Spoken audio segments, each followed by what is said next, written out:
आज चाहिँ मेरो आर्टको गर्ने तरिका थोरै देखाउन चाहन्छु। यो चाहिँ मानौँ रुख रहेछ अरे। अब रुखको काण्ड रहेछ अरे मानौँ। मानेकोमा त एक्स इक्वल टु काण्ड, अनि यो वाइ इक्वल टु चाहिँ यसो कलर बनाएको छ अरे। काटुकुटु कलर बनाऊँ। यो मानौँ यो पात रहेछ अरे रुखको। वाइ जेड इक्वल टु त्यो अब पात मानौँ। यो मान्नेमा त है फेरि यो पात रहेछ अरे मानौँ। कस्तो हुन्छ थाहा छैन। अब भिडियो मन परे फलो पनि गरिदिनु हुनु भन्न चाहन्छु। यहाँ पात अलि बाक्लो बनाउनु पर्यो। मानौँ यो पानी कलर बनाएको छ अरे। ए इक्वल टु चाहिँ डब्लु इक्वल टु चाहिँ पानीको कलर मानेको छ अरे। माथि यो चाहिँ गौरीशङ्कर हिमाल रहेछ अरे।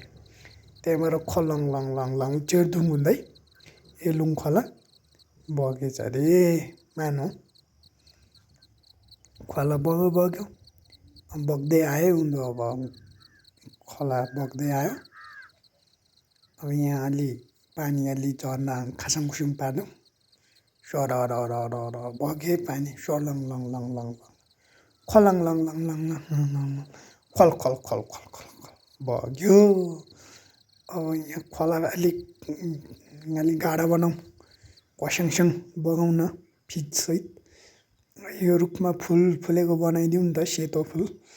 अब चिमलको फुल अब के हो अब फुलेछ अरे। ल माथि कालकोट गैरतिर हो कि कहाँ हो अब यो फुल्यो।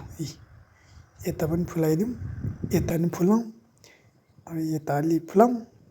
रातो पनि हालिदिउँ न गुराँस। रातो गुराँस पनि अब त्यतै फुलेछ अरे मिक्स।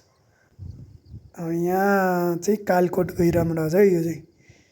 यहाँ चाहिँ मृग चढ्दै रहेछ फेरि। मृग रहेछ अरे मानौँ। मृग उफ्रियो है यता।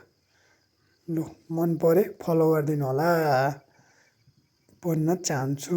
ल मृग पनि अब ल कस्तो लाग्यो।